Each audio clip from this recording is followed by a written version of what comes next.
Hey fantastic people, welcome back to F1ntastic Gaming. We're back here with F1 2020, my team current with episode 13 today for the Hungarian Grand Prix, and we've had quite a long break from this channel. I haven't uploaded in quite some time because I've been focusing a lot on the website F1ntastic.com. We recently published a post on the website, so be sure to go check it out. It's the top 10 moments of Formula 1 in 2020, so go check that out on F1ntastic.com. And today, you can see we're getting straight into the admin. We purchased a minor upgrade for the engine. I think it's a minor engine power upgrade, so that makes it 2 engine upgrades on the way, which I think should be good enough for the engine side of things to improve our engine power and just to put us higher up the order. And now we actually go and edit the team colors, because I've noticed this lately that the team colors, the red is a very light red, so I decided to make it a darker, more saturated red, because that's what I prefer, and I think that's what will look better as the team colors. And now coming to the activity timeline, you can see we filled it up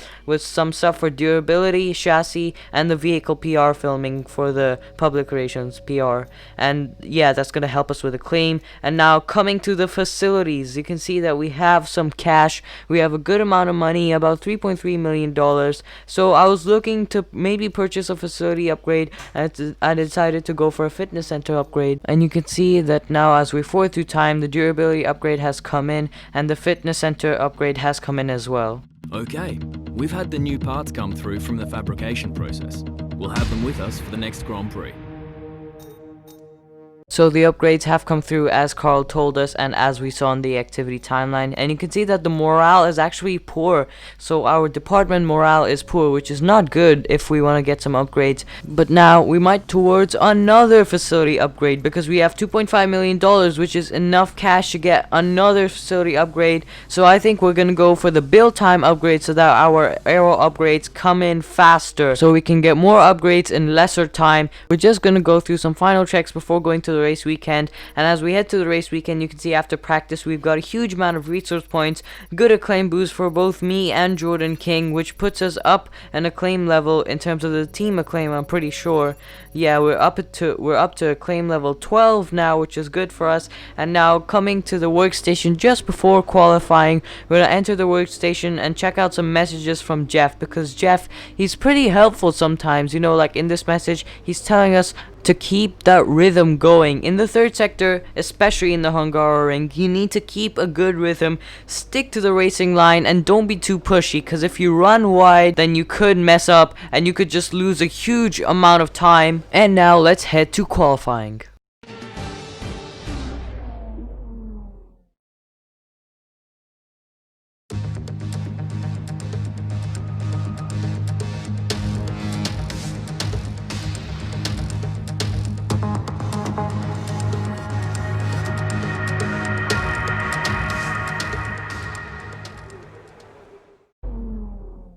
So coming into qualifying, my morale wasn't as high as it probably should be, because practice was tough, because at the Hungaroring you need to take a lot of time. It takes a lot of time and determination to find the right racing line, to do the best, and to extract the maximum out of your car. You can see we're going for 8.6 wings, yeah, very high downforce, because this is the Monaco without the barriers. This is Monaco without the barriers, as they say. It's a saying in the Formula 1 world, because at the Hungaroring it's very twisty, it's very tight, but there's just no barriers. There's just a lot more space.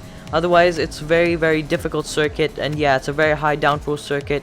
As we start our first lap of qualifying, opening DRS down the next straight, you can see that by now I've probably learned the rhythm, I've probably learned the racing line. The first sector is okay, but the third sector, that's where you really gain time or lose time.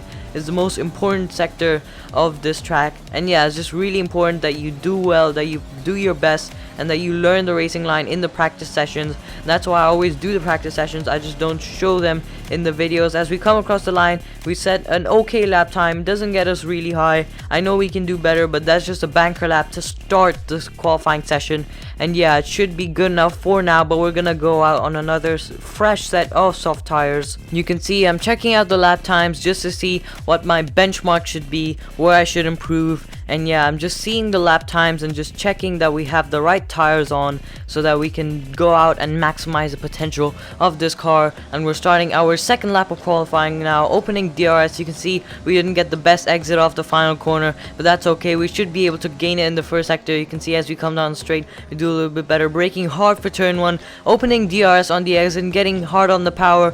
We're cutting to a little bit later on the lap. We're coming through turn 5 right now, and you can see that there wasn't much time to gain in the first sector, but as we come through the final corner, we've done a little bit better, but the front left and the rear left tires are cooking. They are so hot, especially that front left tire. It was absolutely on fire because we pushed this car so hard. We pushed it to the limit, and yeah, the tires just couldn't take it. The tire temps went up through the roof, and yeah, hopefully that didn't compromise our lap time too much, but you can see we did pretty well. We're up into P6 right now. We've done pretty well in all sectors, not too bad, but now we have to go out for this final flyer on the fresh set of soft tires, 4-2 time towards the end of the session. And yeah, this is where we got push our hardest, do the best we can, and yeah, it's crunch time, fully crunch time, because at Hungary overtaking is just so difficult, which is why we need to maximize our qualifying position and start the highest up the grid as possible. While I was saying that, we actually did pretty badly in the final corner, so that's a bit of a disadvantage. We need to gain that time a little bit later. And yeah, as you can see, we're just struggling so much with grip. For some reason, we're just losing time, not able to gain time. And yeah, this is really strange. Don't know why this is happening. We're gaining a little bit of time, but it's still very close, and it feels very hard. It's like we're fighting against the car. It's like the car is trying to fight against us. And as I came through the final corner, you can see we lost so much grip. I mean, we gained some time, but we didn't gain that much time. And as we come across the final corner, let's see how well did we do. Only for P12. We only got P12 after pushing so hard, wrestling with this car. Only P12. I mean, we could only scrape 12th position, which is very disappointing, because we had some great weekends. Like last weekend was tough. Austria we did so well, but then qualifying in P12 right now feels so weird, because I feel like we had the pace. We deserve to be higher up the grid. And yeah, I just really don't get it. And oh wait, the race director says that we only use 2 sets of tires. So that last run was on a worn set of soft tires. That is absolutely crazy. That explains that 12th position. So we weren't using the fresh tires that we thought we were using, which heavily compromised us in qualifying. So yeah, this is really not good stuff, because now we're stuck in P12. So yeah, we're gonna have to fight through that thick midfield as we head to a press interview with Claire. Great work out there today. Let's have your thoughts. It's got to be a relief to qualify that far up the grid. Sometimes I just really don't get these press interview questions, but we're gonna go with a positive answer. Are you happy with your performance today? Again, I'm gonna go with a positive answer, because a negative one will probably affect our claim. Is there anything that you think gave you the edge over your rivals? These questions are always the hardest, because they ask you to compliment one department of the team, and yeah, that's really tough, because often if you select one, it can upset one of the others. So I just went with no comment, and yeah, we're just gonna finish the press interview like that and move on to the post-qualifying screen, where you can see we get our rivalry breakdown. We're not doing too well in our rivalry. We're losing out quite badly to Sebastian Vettel. And then we go to the acclaim part, where we see our acclaim boost. You can see we did pretty well with the acclaim, so did our teammate. And yeah, let's move to the pre-race checks. We're in the workstation, and we're gonna check out Jeff's pre-race message. He's telling us about awareness, that Hungary, we need to really be aware of the drivers around us, because they could make some sudden moves, and we need to make sure that we're aware of what's going on. And Jeff's advice might come in handy after all. I mean, we might have to be very aware of our surroundings on the first lap. And yeah, especially because we're stuck in the midfield since we qualified in P12. And yeah, let's just head to the race and see what we can do. Welcome to Budapest once again for another round of the Formula One World Championship. Historically a good race for first victories, with Button, Hill, Alonso and Heikki Kovalainen all reaching the top step of the podium for the first time here. 14 corners then for our drivers to navigate at the 2.7-mile Hungaroring today. It's 6 lefts and 8 rights around a lap here, with average speeds in the region of 120 miles per hour. Now, Anthony Davidson, I wonder, might we be in for some early pit stops today from the midfield teams, all trying to put some pressure on or disrupting things for the leaders up front? If you're in the middle of the pack, you know, you got your own race to run, I don't think they're going to be thinking about causing trouble up front. However, closer to the head of the pack, don't be surprised to see some split strategies.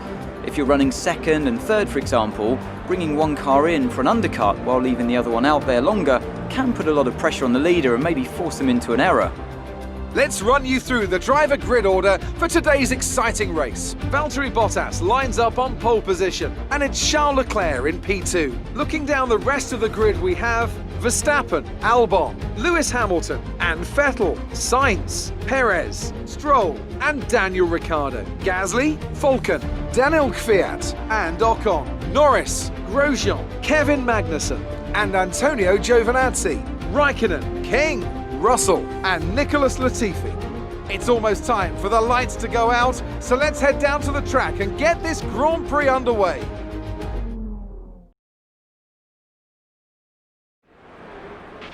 After the points finish last race, let's aim to keep the momentum going. Since we're starting in P12, I think a points finish is pretty much inevitable. I mean, it's pretty easy to gain 2 positions. We can probably get that done into turn 1. But I'm aiming for a top 5 finish like I usually do. But I think it might be difficult because it's very, very hard to overtake at Hungary. So we're just going to have to capitalize on that first lap, capitalize on that first corner. And yeah, let's just head to the race. To 5 red lights for the 2020 Hungarian Grand Prix in Season 1 of our My Team career. It's lights out and away we go. You can see it's an okay getaway, but then we use overtake mode. We're using which makes we get a great second phase of that start as we usually do. And now we're using the long main straight. We're using the slipstream to make a dive down the inside of everyone into turn 1. Down the inside of so many cars. We tap the rear right wheel of Max Verstappen using the overtake mode, and Rich makes at the exit to try and get away from the pack behind. But what a crazy start that was. The first corner, utter chaos. But now we're chasing after Lewis Hamilton. Up turn 3 we go, up the hill.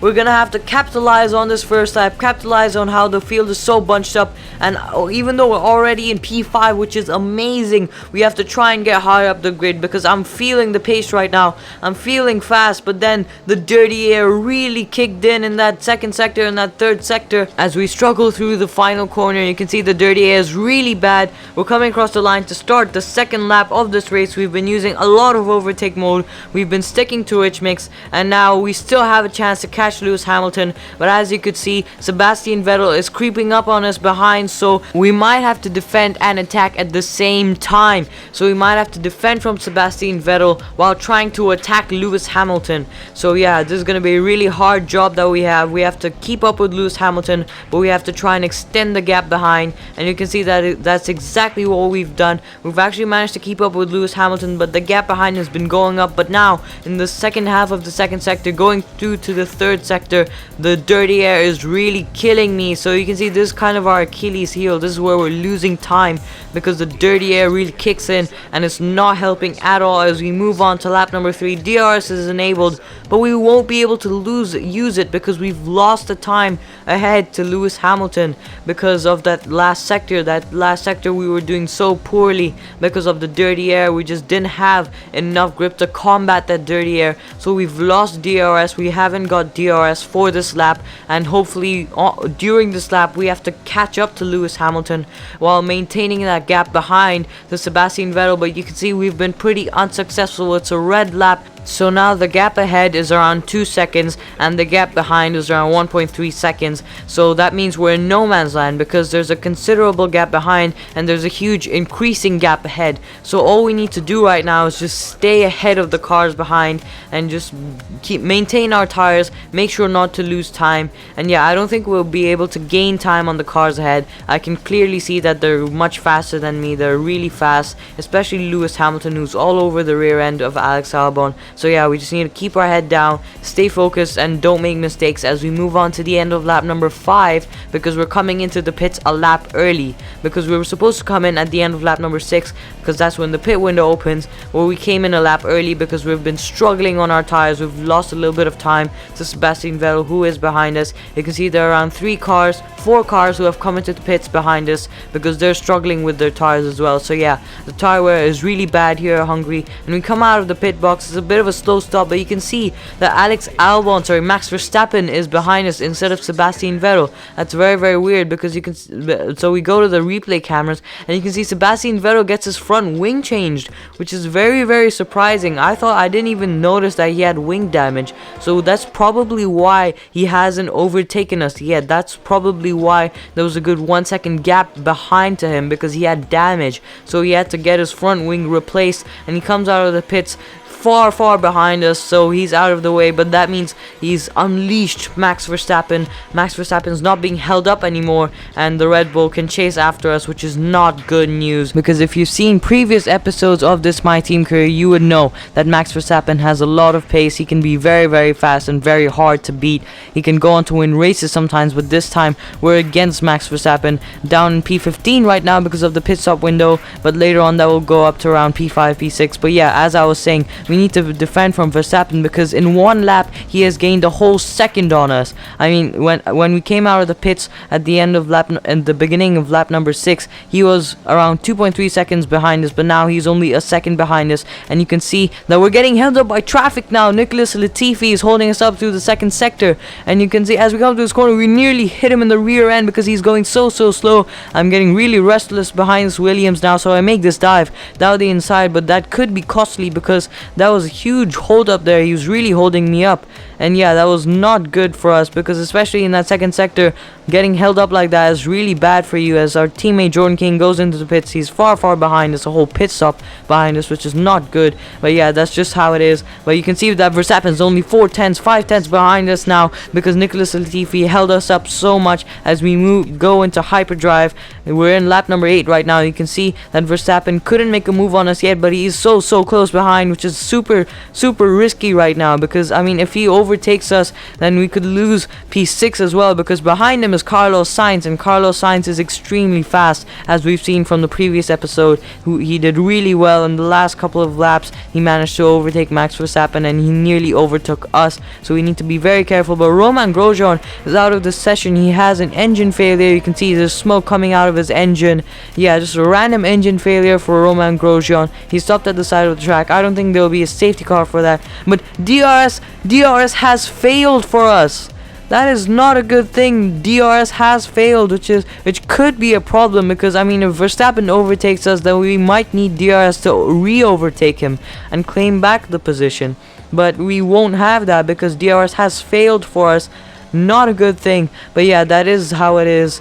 We'll just have to deal with it. It'll go away soon, because that's how it always works with DRS failures. But yeah, right now it could be crucial, but I think what we have to do right now is just do well in the corners, because I mean, in a straight we can still defend, but if we mess up in the corners, Max Verstappen has DRS. He could just fly past us and we wouldn't have any chance of overtaking him. But I noticed in the top left corner that we're only in P6, and I realized that someone ahead of us hasn't pitted, and I was just checking the incidents as well to see if Max Verstappen has a penalty, because he has a collision warning, but no penalties for Verstappen. And yeah, also there's just someone ahead who hasn't pitted, who needs to pit. That's why we're only in P6 right now. But yeah, as I was saying, Max Verstappen doesn't have any penalties, so we're just gonna have to beat him on track. And you can see he's so close to us now. He goes for the move down the inside. Max Verstappen actually has DRS on us. He pulled through. We squeeze him to the edge of the track. But now on the exit of turn 1, you can see we just edge ahead because we did better in the braking zone, better mid corner.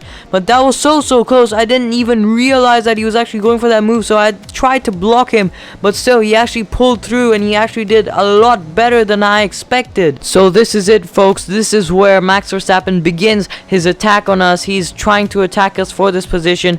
I mean, the only reason that I'm actually trying to defend this so hard is because if I lose this, I might lose the position behind. So you can see we get a snap of oversteer as we come through the penultimate corner on lap number 10, because we went heavily on the curb. I was talking about not wanting to lose this position, bro. I nearly did, because I got a snap of oversteer because I went too heavily on the curb. That was not good, so he gave Verstappen a better run. He tried to go for it on the exit. He tried to go for it on the straight, but luckily we used used overtake mode throughout the straight, so everything was fine. And then here we just used the dirty air. We just got a better exit than Verstappen, so he couldn't overtake us. But yeah, that was so close. We're crumbling under the pressure. We're making mistakes, which is exactly what we don't need to do, because now Verstappen is closer, and one more little slip up and it's game over, because he's gonna pounce on us. He's gonna absolutely go for it. That's how the AI of Verstappen works, especially. And yeah, this is generally how the AI works. They just go for it. But you can see down this main straight, we're gonna have to use every ounce of engine power that we have to defend. But he goes for a dive down the inside again. You can see the proximity arrow turned red, and that's proof that Max Verstappen is getting so impatient now. He's just getting impatient that he's going for crazy dive bombs like that. Even though compromise him a little bit, he is not taking any of it now. He really wants to get past us, and he just wants to move on with our race. But I'm gonna hold it up. I'm gonna hold this position for as long as I can. You can see how close he is and how we have to push through turn 4, one of our strongest corners, and we just gotta play to our strengths and stay ahead of him as we move on to the end of lap number 13, onto lap number 14. Again, we're back on the main straight. We're back with using so much ERS and just defending on this main straight, because this is the main overtaking opportunity, turn 1, and this is where Verstappen is attacking us the most, and this is where we need to be more careful. You can see turn 2 as well, huge threat, and you can see that we actually have to block him off, otherwise he would have overtaken us. So we have to slow down, block him off right there, and not let him pass, because he's really pushing hard now. You can see he's using overtake mode on every place he can on all these straights, and yeah, he's just trying to go for the overtaking opportunities as much as he can, because he's very much capable of getting past me. He is in a Red Bull, and that Red Bull is very fast. You know, it's the second best car, and our car isn't as good as that. So the Red Bull is very much capable of passing me, and Max Verstappen is also very good. But you can see he's actually got much more speed now. He goes for the move around the outside. He actually gets past us, so we have to outbrake him into turn 1. We're still side by side, squeeze him out at the exit, and you can see he loses so much time. And now he's almost under threat from Carlos Sainz. You can see, because Carlos Sainz is so close. Sainz going for the dive down the inside of Max Verstappen. We go back to our onboard board. We're looking at the top left corner, and it looks like Verstappen has held that through, because I could see from Carlos Sainz on board that Verstappen tried to squeeze him a little bit, and turn 2 is a very narrow corner. But we really compromised Verstappen, because now I'm getting sick of it. I'm having none of it. I need to stop Verstappen and just be able to focus on the clean air ahead of me. And yeah, I don't want to keep defending attacks like that from him all the time. But now things have gone wrong again, because we're slowing down, we're losing time, because you can see that he's much faster than us. We're pushing so hard, and that's not having such a good effect on us, because Verstappen is still managing to close up. I mean, we use overtake mode, we're doing these things in the right spot, but we're overworking the car, we're overworking the tires, so that's why we're losing grip in the corners, and then we just try to push so hard. It's just not working well for us, so that's why we just need to capitalize on these exits and just make sure that we cover off the overtaking spots, because that's the best we can do. It's pretty much inevitable that Max Verstappen's gonna gain on us in the corners. You can see the top left corner, in the top left corner of your screen, that Verstappen's gap to us keeps reducing from lap to lap, and we just have to gain it back on the straight. But you can see he has much better run. He's already passed us. He's already alongside us by now. He has DRS. He's flown by into turn 1. He's so far ahead. We have to make a huge dive bomb down the inside. We make contact, bit of wheel banging. We're still side by side on the exit. You can see we get the better exit. We get the better traction down the inside. That was so crazy. He was so close. He was using overtake mode. He had the overtake done. But now when we look in the replay cameras, you can see that the problem was the contact that we made. So when we made contact, that messed him up. We're looking at this in slow-mo. We can see he's turned into the apex, but suddenly we're there. Then we make contact twice. Then he steers away from our car because he thinks we're going to make contact again.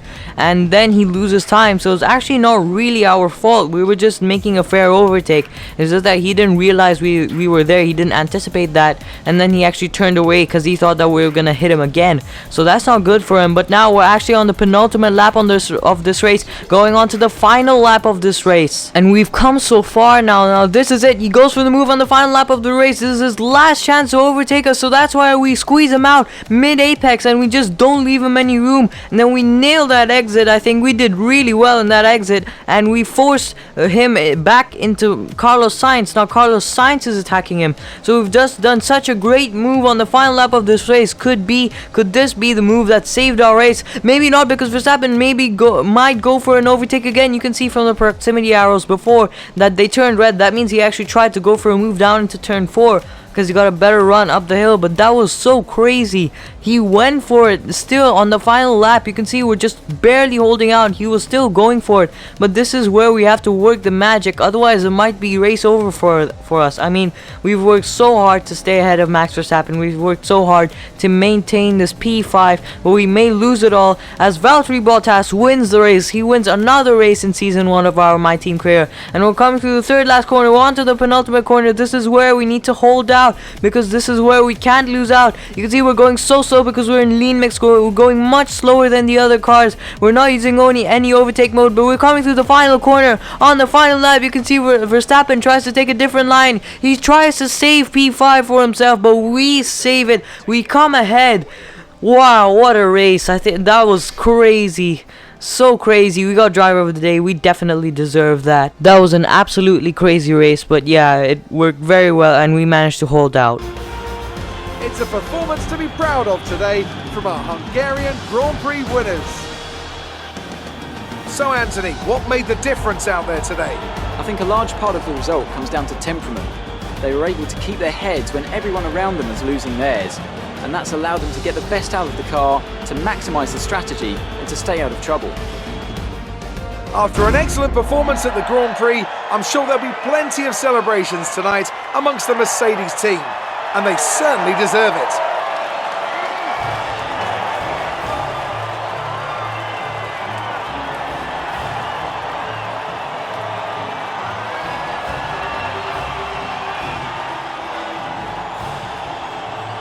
So that was the end of this absolutely insane race that we had today, and yeah, it was a great race. We managed to defend, and it just makes me feel that our car is capable of a lot more than we think, and yeah, that we are capable of a lot more than we initially thought. So yeah, it was a really good race for us, and we need to keep this form for the rest of the year. That's something that's really important. We need to keep up with this form, and that would really help us to rise in the championship. You know, I think we can do better in the Drivers' Championship, and I want to push to do better in the Drivers' Championship. Constructors' Championship, I don't think we can do any better than 4th. That'll be very difficult to get past Ferrari. But now we have a press interview with Claire. The fans really seem to enjoy that. You made it look easy. Well, that's a new starting to the interview. Did you struggle to get through all that traffic today? Now this is a hard one. I mean, I don't want to just praise one department. I wish I could praise all of them, but I'm going to go for the top You're one. surpassing all expectations. Can anything or anyone stop you? Well, I'm going to say with this team behind me, I don't think anyone can stop me. Yeah, I'm just going to give credit to the team because that's what's most important. Guys, if you did enjoy this video, be sure to hit that like button and smash that subscribe button and turn on notifications so that you never miss a new video. This is F1ntastic Gaming, bringing you F1 2020 My Team Career Mode and more Formula 1 content.